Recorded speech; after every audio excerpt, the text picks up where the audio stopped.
I mean, like, the man upstairs. Thank you, God, for Bruno Mars, because he's very talented, multifaceted. That's right. Now, she's here in New York City alone because your husband is down in Washington going to vote on stuff. He's going to vote on going to conference and hopefully more winning. Yeah, and the Senate and the House is working extra to try to get something done. They also have to fund the government. See if that can happen. There's only one man that knows, Griff Jenkins. He has been tasked with the actual, I guess your main objective, Griff, is to tell us. Hi, Dave. What. Hi, Dave. Yes, right. Griff, your main objective is to tell us what is going to happen and what's at stake on Capitol Hill today. Well, we'll see what happens, guys. Good morning. But the clock is ticking, and the objective, Brian, is super clear. Deliver historic tax reform legislation to the president's desk by Christmas by agreeing upon a final bill between the House and Senate versions. But there are differences to hammer out, like the duration of the personal cuts, the number of tax brackets, the repeal of the individual mandate, and the elimination of state and local deductions. Already, one senator, Susan Collins, says there's no guarantee she'll support the conference bill, despite her just voting for the Senate's bill. No, I mean, obviously, I want to see what comes out. I believe that the amendments that I added on medical expense deductions, on property tax deductions, on helping retirement security for public employees improve the bill. And they have one other problem. They have to avoid a spending deadline by this Friday to keep the government running, with Democrats holding out for a deal on DACA. But Majority Leader Mitch McConnell says he's confident it won't be a problem. There's no emergency. The president's given us until March to address it. I don't think the Democrats would be very smart to say they want to shut down the government over a non-emergency that we can address anytime between now and March. Look, there's not going to be a government shutdown. It's just not going to happen. So clock runs out this Friday on the spending bill, and next Friday on that conference bill on tax reform. We'll see. One option folks are talking about, guys, is the House could just say, all right, Senate bill's good, let's just do it. They could get that done by tomorrow. But my guess is it won't happen that way. Yeah, I don't think so. Yeah, right. All right. Thank you very much, Griff. We're going to talk to Kellyanne Conway. She's going to be with us just about a half an hour from right now. We're going to talk about taxes and all sorts of stuff because it was another busy weekend. In fact, we're also going to talk to her about this, how the President of the United States has taken on the FBI after it was revealed over the weekend that apparently one of the top investigator FBI agents, a fellow by the name of Peter Strzok, was involved in the Hillary Clinton private email server case. In fact, he was one of the agents who interviewed her. He was also in on the Russia collusion investigation. The dossier. And as it turns out, he's a Trump hater because the Inspector General at the Department of Justice found some of the text messages he was sending to his the woman he was having an affair with. His lover.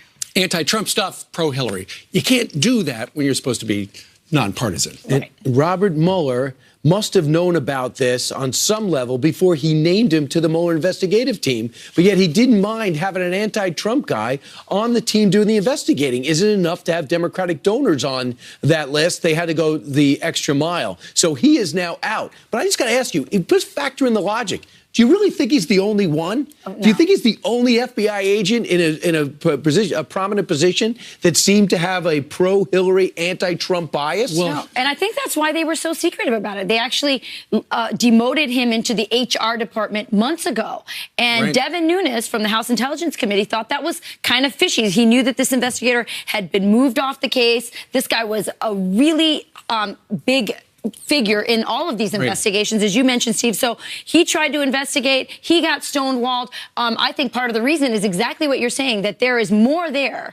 And letting Nunes and those people in the House Intelligence Committee know that it's going to spur more investigation to see if there were other pro-Trump, pro-Hillary, anti-Trumpers. Right. And we've seen some stories from administration officials about how Mueller has stacked the deck with a bunch of pro-Hillary, anti-Trump people in the investigation, but given donations and stuff like that. But it all comes down to, it could only be one guy. This one guy could be the only one because he's so key. When you look at it, apparently this guy, this Peter Strzok guy, was central to the issue of finding intent, whether or not to prosecute Hillary Clinton in the under the gross negligence statute.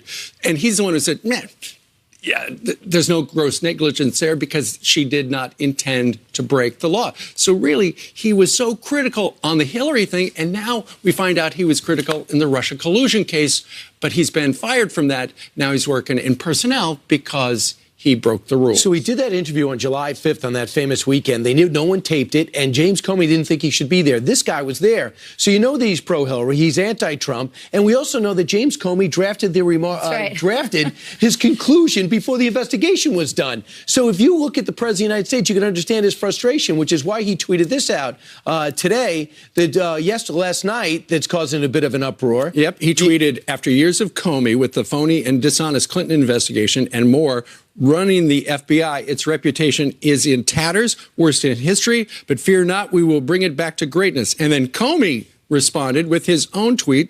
I want the American people to know the truth. The FBI is honest. The FBI is strong. The FBI is and always will be independent. That is a retweet that he sent out in early Sounds pretty June. defensive. Of himself. Right. It sounds pretty defensive to me. And let's not forget, Mueller himself. I've never understood this. Look, I'm not, a law enforcement expert or a prosecutor, but it seems to me when your buddy, when your close friend is running the investigation, and Comey, just like this investigator, is involved in every single one of these incidents. He's the one that drafted the letter that you talked about prior to her even being interviewed.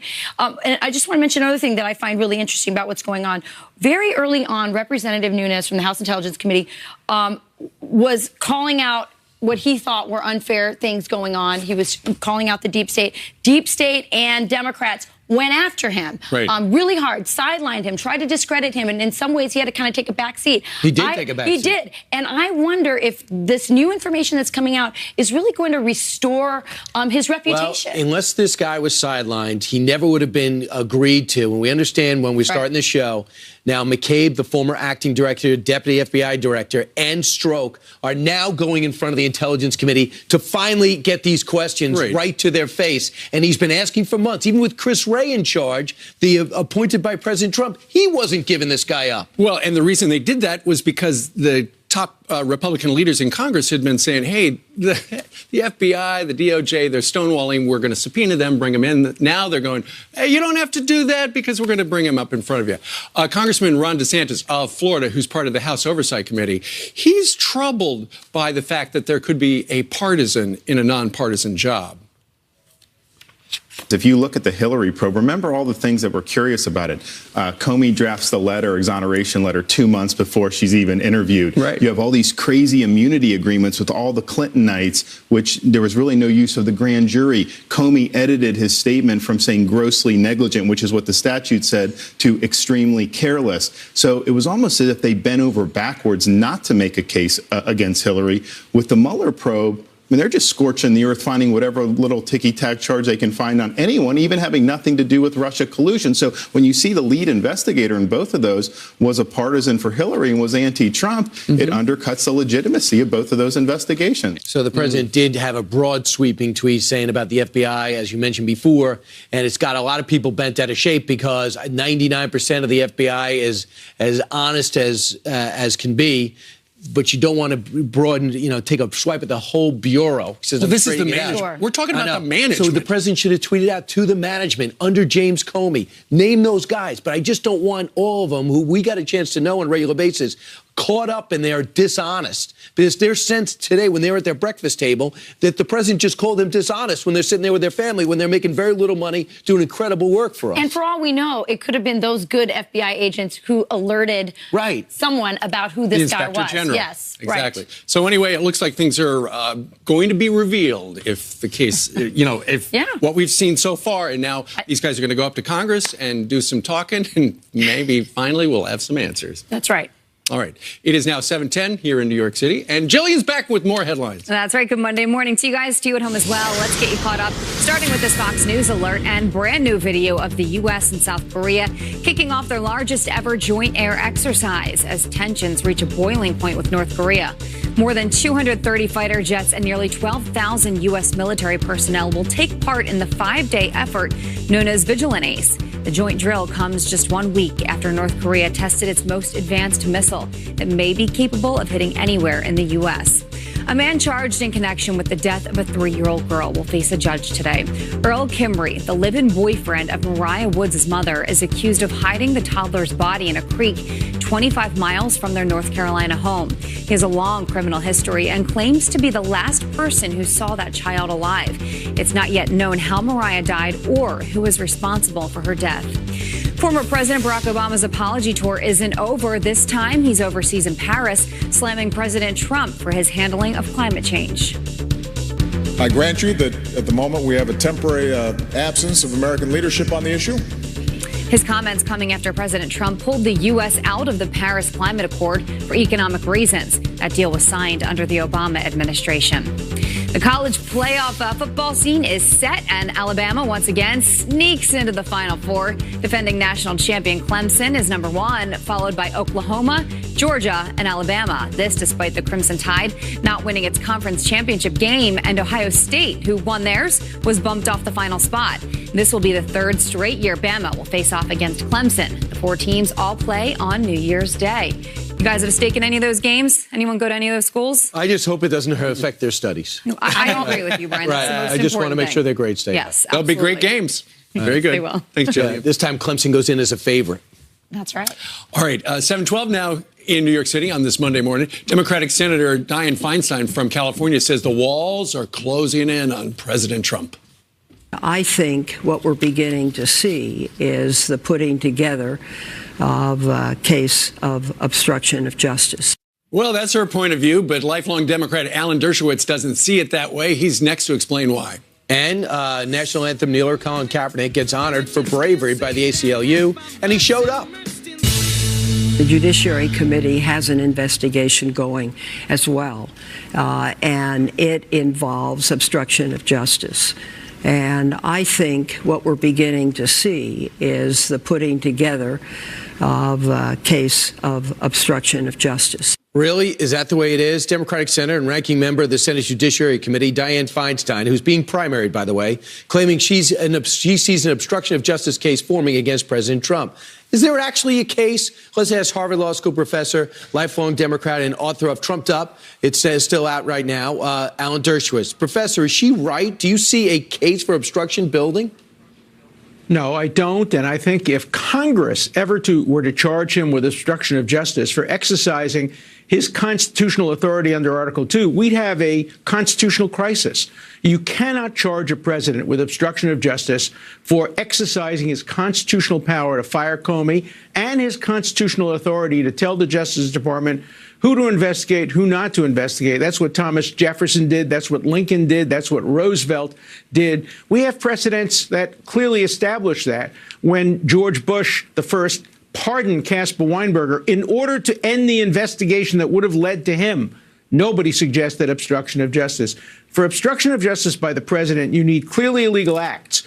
With Nixon, hush money paid, telling people to lie, destroying evidence. Even with Clinton, they said that he tried to influence potential witnesses not to tell the truth. But there's never been a case in history where a president has been charged with obstruction of justice for merely exercising his constitutional authority. That would cause a constitutional crisis in the United States, and I hope Mueller doesn't do that. And Senator Feinstein simply doesn't know what she's talking about when she says it's obstruction of justice to do what a president is completely authorized to do under the Constitution. So let me get specific. For example, going up to the chairman of the Senate Intelligence Committee and saying to Senator Burr, hey, guys, can you wrap this up? Where are you at with this committee? Can you wrap this up quick? Is that obstruction? Of course not. The president has the authority to speak to Congress, tell Congress what he wants to do, and Congress has the power to say no. We have separation of powers. You can't have obstruction of justice by each party to separation of powers exercising their authority. Look, the president could have pardoned Flynn. If he were really thinking about trying to end this investigation, he would have pardoned Flynn, and then Flynn wouldn't be cooperating with the other side. And the president would have had the complete authority to do so, and Flynn never would have been indicted, never would have turned as a witness against him. So I think the fact that the president hasn't pardoned Flynn, even though he has the power to do so, is very good evidence that there's no obstruction of justice going on here. Right. I think you need people, some channels are hoping to see this, and some senators are trying to go over. Right. Hope over reality. Yeah. And the other thing they're claiming is that by the president trying to influence foreign policy during his transition, for example, by having Flynn talk to the Russian ambassador Kislyak and say, please either vote against the UN resolution or delay the UN resolution. Somehow that's wrong. That was the right thing to do. Gotcha. I think he did absolutely the right thing by trying to stop the president lame duck from tying his hands. Professor. Thanks so much. Appreciate it. Joining us from Miami. Meanwhile, 20 minutes after the hour, the NFL paid $90 million for social justice causes, but it didn't stop players from protesting again on Sunday. Good Monday morning and welcome back. Time now for your news by the numbers. First, 200 points. That's how much the Dow Industrial Average is expected to soar as investors react to the passage of the Senate's tax bill. The Dow futures rising past 24,400 with a potentially big day coming on the floor today. Next, $113 million. That's how much money Puerto Rico's governor is handing out in Christmas bonuses to government employees. That's according to Bloomberg. This despite asking federal taxpayers to shell out $94 billion for hurricane recovery efforts. That is cool. Thank you, ma'am. All right, the NFL's multi-million-dollar bribe to stop players from protesting is backfiring. At least 25 players either sitting, kneeling, or raising a fist during the national anthem during Sunday football games. All right, this comes after the NFL agreed last week to commit $89 million to a so-called social justice program and those causes in hopes of stopping the protests. Well, our next guest says that payout is just a big political stunt. Joining us right now to discuss is national spokesperson for the Committee to Defend the President, Amanda Head, joining us today from Los Angeles. Amanda, what do you mean that close to $100 million payout is just a political stunt? Good morning. Thanks so much for having me. So this was basically a bartering tool that the NFL used in a more casual sense. They said, OK, we're going to donate this money. If you guys please stand. OK, guys, please stand. And they kind of got the shaft all the way around because, as you said, 25 players were still kneeling or some sort of, fist in the air or something yesterday. So the NFL players are basically saying, yeah, we'll take your money, but we're going to kneel on it. So, Amanda, $100 million is a lot of money. And in my opinion, social justice causes is sort of code word for Marxist causes, organizations probably that just encourage minorities and inner city kids to think they're victims versus empowering them. Yes, and that victimhood mentality is number 4 on my list. I was going to talk about the top 3. The top 3 problems that I feel are the most important in the black community, which I don't think any of this $90 million is going to touch. It's black on black crime. It's the fact that 3 out of 4 children born in black communities are born to single parent households, and also the exceedingly higher dropout rate. These are the things that they ought to be addressing. But I really don't think that any of this money or much of it is going to go towards that. But if you want to take it one step further for these NFL players, if they want to do something more specific to help these causes, this was predicated on police brutality. That was the first issue that was raised, and that's been carried out throughout the entire season of this. So, all right, players, so why don't you drop out of the NFL and join law enforcement? But they're not going to do that because that would require them to remove themselves from the pedestal from which they pontificate to us average Americans, pretending that they know better than we do. What's your reaction to the ACLU naming Colin Kaepernick, giving him an award last night? He actually showed up for it, for risking losing his job. Here are his comments from the dinner. Do you agree with what he's doing? Do you put it in the Frederick Douglass category? I don't. And, unfortunately, I'm not really surprised by this. I'm disappointed by him continuing to be awarded for his prostrate behavior, to use a biblical term there. But it's not really all that surprising because the ACLU is not really known for diversifying their pool of, people who receive awards. Amanda, Frederick Douglass also said it's easier to build strong children than to repair broken men, which goes to your point that this would have been better. This money would have been spent better going to programs that help build up the black family, which is so broken right now. Yeah, we need two-parent households. You know, all of these black players, you know, I know that they like to hold pop culture figures up as well as other athletes. So Tupac Shakur did an interview in the 90s where he talked about how he would have been a much different and better man if he had had a father in his household. And at the root of all of this, it comes down to the breakdown of the family, which doesn't exist to the degree that it used to in black communities. All right. Amanda, we thank you very much for joining us today to talk about your op-ed and so much more. Thank you, Amanda. Still ahead, an illegal immigrant off the hook in the death of Kate Steinle for now. But what about the sanctuary cities protecting him? The acting director of ICE, Tom Homan, here to answer that, coming up. And the TV network ABC suspending Brian Ross, the reporter, for his report on Michael Flynn that had some giddy on Friday morning. Michael Flynn promised full cooperation to the Mueller team and is prepared to testify that as a candidate, Donald Trump directed him to make contact with the Russians. Yes! Wonder if she's going to have a retraction today. We're going to talk to Kellyanne Conway, counsel of the president, about that. Straight ahead, live. 27 minutes before the top of the hour. There is so much going on at the White House. Now that the press Christmas party is done, they can focus on their agenda. Because that was the big hurdle. Rachel said they've got a big party for the members coming up midweek. On Tuesday, I'm going to the White House, so you guys aren't the only ones invited. But she's going to a ball. Oh, yeah. Right, there you go. Yeah, they didn't call yours a ball? No, they didn't call us a ball. Sorry. But we had a ball. A reception. Let's bring in Kellyanne Conway, counselor to President Trump. Kellyanne, good morning to you. Good morning. We just heard the music taking care of business, and with this tax cut bill, it takes care of the corporate tax rate, it looks like, around 20%. However, the president over the weekend kind of insinuated maybe he'd be okay maybe with it 21, 22%. What's going on? Well, the House bill has it at 20%. The Senate bill has it at 20%. We're very comfortable with those two provisions. We'll see what the House and Senate do in reconciliation. But the president wanted it to be 15%. Remember, he was the one saying take it all the way down because he knows that would unleash even more prosperity, more growth, more jobs, more wage hikes. So it's at 20%. We're very comfortable with that. And let the Senate and the House do their business now in reconciliation.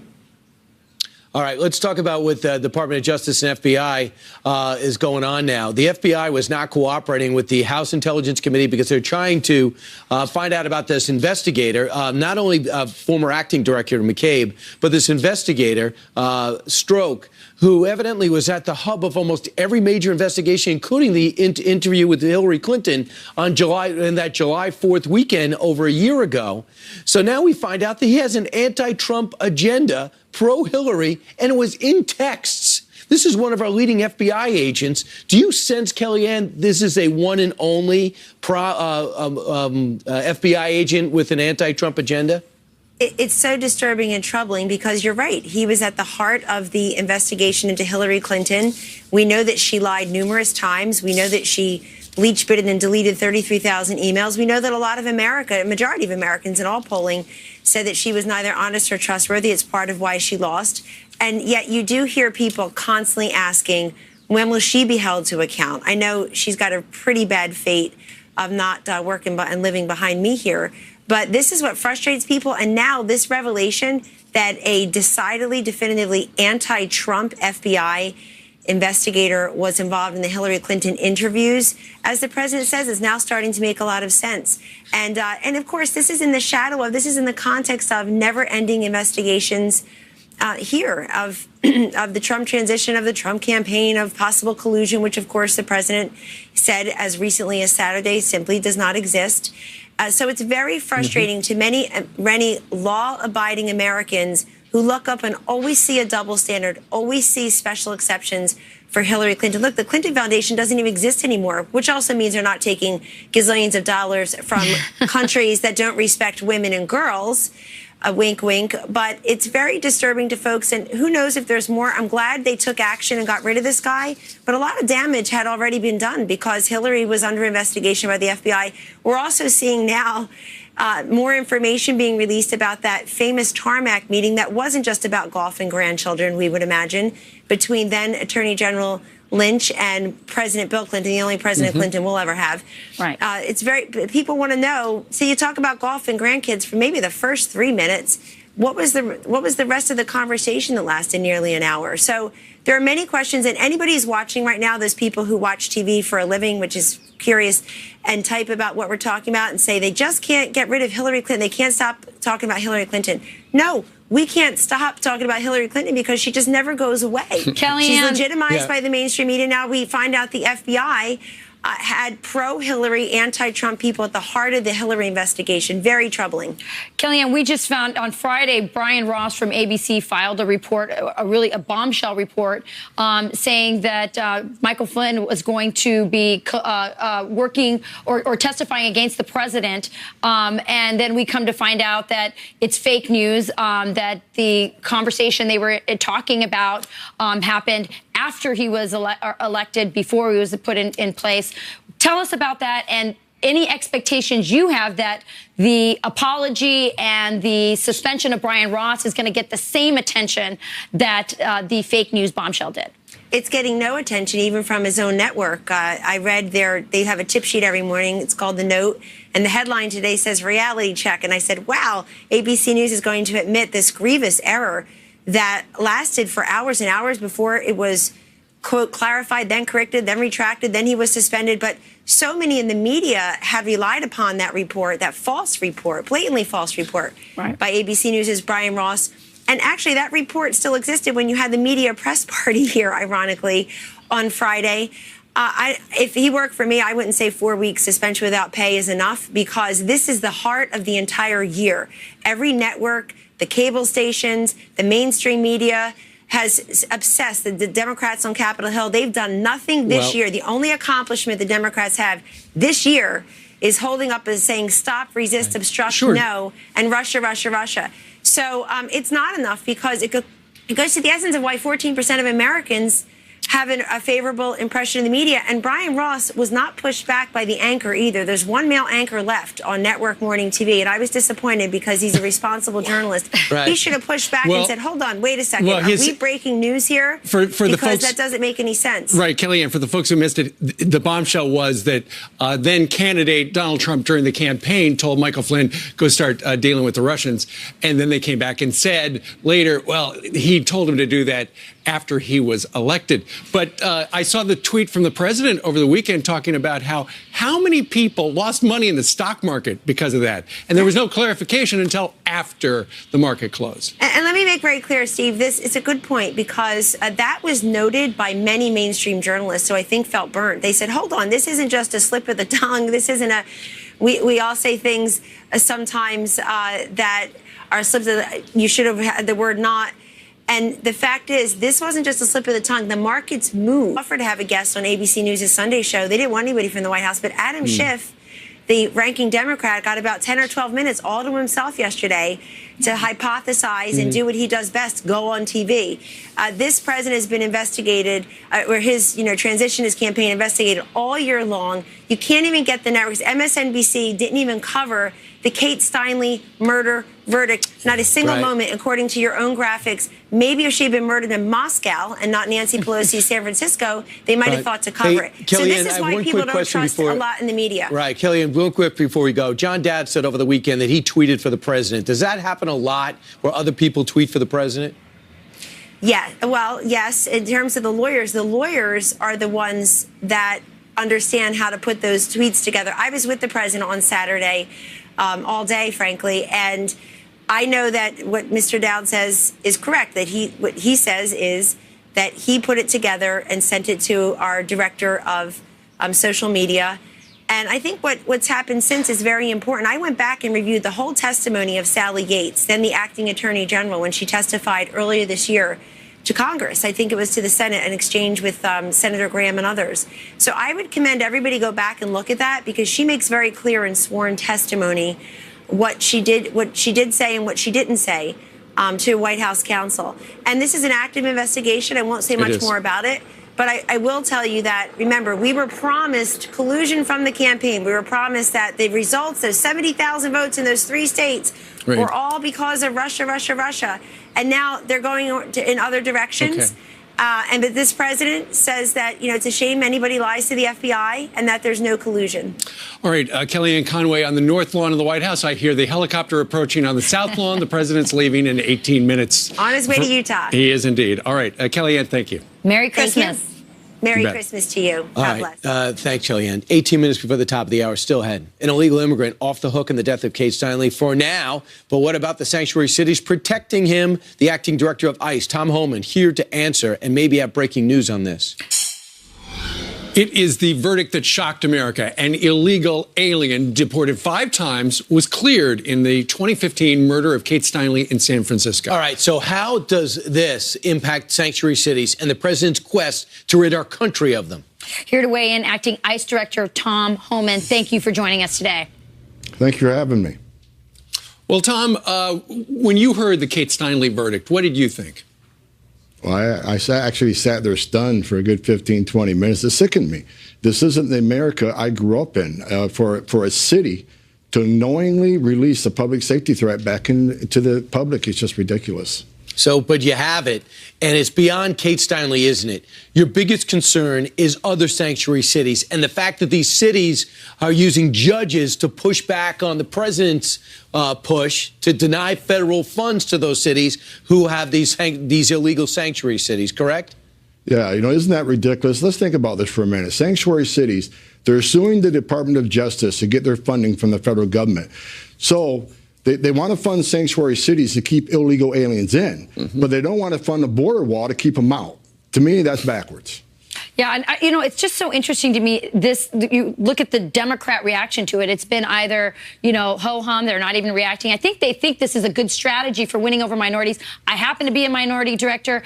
I don't see this as a good strategy. I mean, minorities want safe communities. Minorities don't want to be, even if you're an illegal minority Hispanic, you don't want to be conflated with these felons, these violent felons. Absolutely. Look, I've been doing this 34 years. These criminal aliens, they victimize the very communities they live in, too. These immigrant communities, they don't want criminals in their streets either. And as far as pushback on this president, let me tell you something. Under this president's done more for border security and public safety than any of the 6 presidents I worked for. Just since his leadership in January, border crossings at a 45-year low. Now, that's not a coincidence. That's because this president's letting the men and women of Border Patrol and ICE do their job, and he's sending a strong message. This border is not open to illegal activity. Well, Tom, one of the things that this president, when he was a candidate, made very clear is we're going to build that wall. And who knows who's going to pay for it ultimately, although he did say that Mexico would. But there are a lot of people in Congress who don't want to give him the money. And a lot of those people are Republicans. Well, look, people need to look at history here a little bit. They built the wall. I was in the Border Patrol in San Diego when they built the wall. The wall worked in San Diego. The numbers dropped. It worked in parts of Arizona. It worked in El Paso. Every place they put the wall up, the illegal crossings went down. So it's proven it worked. Why would this country not want a wall to help protect the public and national security? It's a wise investment. Tom, what I think also is underappreciated is the message sent. How many people want to take the risk of coming here if there's an excellent chance you're going to be sent back and apprehended so they don't make the trip? It's the border crossings that aren't attempted. It's the impossible to calculate, but it's overwhelmingly a factor. Well, look, that's another negative effect of sanctuary cities, right? Sanctuary city policies do a lot of things. None of them are very good. First of all, they entice further illegal entry. Sanctuary cities are alien smugglers' best friend. You don't think these alien smuggling organizations are using sanctuary cities as a selling ploy? Hey, we're going to get you to San Francisco. We're going to get you to Chicago. Even if you get arrested by the police, we're not going to work with ICE to turn you over to them. And another thing these sanctuary cities do. They're lying to the immigrant community. They're saying sanctuary cities protect the immigrant community. It improves relationships between local law enforcement and the immigrant community. Let me tell you something. If I can't get a bad guy inside of a county jail, I'm going to get him, which means I have to go to the neighborhood. I have to go to his home, where I'm going to find other illegal aliens that weren't even on my radar. So what the sanctuary cities policies actually do is put more illegal aliens on my radar. It's going to result in more arrests. So it's all a big lie about sanctuary cities in the community. And it's not just humans. We know that there's a huge drug problem, too, that's destroying so many communities all across America. Well, let's talk about that. In those sanctuary cities, another bad things they do, they entice people to make that journey. More people are going to die crossing this border, and they're going to continue to bankroll the very criminal organizations that smuggle guns and smuggle narcotics and smuggle aliens. All right. Well, you would know because you're the acting director of ICE. Tom Homan, thank you very much for joining us today from our D.C. bureau. Thank you, sir, for having me. All right. There you go. Coming up on this Monday, will Congress be able to get tax cuts for the American people before Christmas? We're going to talk to the House Majority Leader, Kevin McCarthy. He's reporting for duty in the next hour.